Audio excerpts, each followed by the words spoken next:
ডিভোর্সের পরে আমি আমার বাবার বাড়ি এসেছি 3 দিন হলো, কিন্তু এতদিনে আমার পরিবার আমাকে ভালো করে বুঝিয়ে দিয়েছে যে এই পরিবারে আমার অবস্থানটা ঠিক কোথায়। গত 3 দিনে আমার বারে বারে মনে হয়েছে এই পরিবারে না এসে আমি যদি মারা যেতাম তাই ভালো হতো। ডিভোর্সের পর প্রথম দিনই আমার মা আমাকে উদ্দেশ্য করে বলল, এই বয়সের ছেলেরা একটু একটু ওরকম করে, তোমার আরেকটু মানিয়ে নেওয়া উচিত ছিল। আমি অবাক চোখে আমার মায়ের দিকে তাকিয়েছিলাম, কিন্তু কিছুই বলতে পারলাম না। ঠিক ওই দিন দুপুরে খাবার সময় আমার বাবার সাথে একসাথে বসলাম। আমার বাবা আমাকে উদ্দেশ্য করে বলল, আর একটু ধৈর্যশীল হওয়া উচিত ছিল তোমার। সংসার করতে গেলে আরো অনেক ধৈর্যের প্রয়োজন হয়, বুঝতে পেরেছো? আমার পুরো শরীরটা ক্ষত বিক্ষত হয়েছিল আমার শ্বশুর বাড়ির অন্য লোকদের অত্যাচারে, কিন্তু আমার শরীরের কোনো আঘাতই আমার বাবার বাড়ির লোকদের চোখে পড়ল না। তাদের চোখে মুখে একটাই চিন্তা, এই বুঝে তাদের সংসারে একটা উটকো ঝামেলা এসে পড়লো।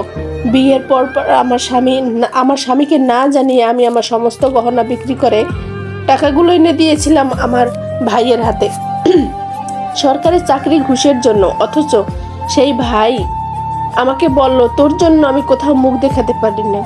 আমার যে ছোট বোনটা বিয়ের আগে প্রেগনেন্ট হয়েছিল, শুধুমাত্র তার মান সম্মানের কথা চিন্তা করে আমি তার প্রেমিকের হাতে পায়ে ধরে তার সাথে বিয়ের ব্যবস্থা করে দিয়েছিলাম। সেই বোন বলল, সংসার করতে গেলে একটু একটু ওরকম হবে, তাই বলে কি স্বামী সংসার সবাইকে ছেড়ে আসতে হবে?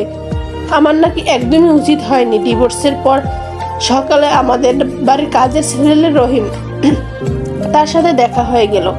রহিমও আমাকে বলল, কি ব্যাপার আপা, আপনি একা? দুলাভাই কোথায়? দুলাভাই আসেনি? বিয়ের পরে মেয়েদের একা একা বাপের বাড়ি আসতে নেই, আর এটা উচিত না।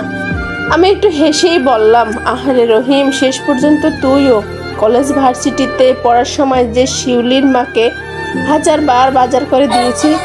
শিউলির বাবা প্রবাসী থাকে বলে, অথচ তখন শিউলির মা আমার মাথায় হাত বুলিয়ে বলছিল, মারে, তোর মতো একটা মেয়ে পৃথিবীতে হয় না। সেই শিউলির মা এখন আমাকে দেখলে দরজা বন্ধ করে দেয়। শিউলিকে আমার সাথে মিশতে মানা করে দেয়, যে ওর সাথে মিশা যাবে না, ও আমার সাথে মিশলে নাকি সে খারাপ হয়ে যাবে।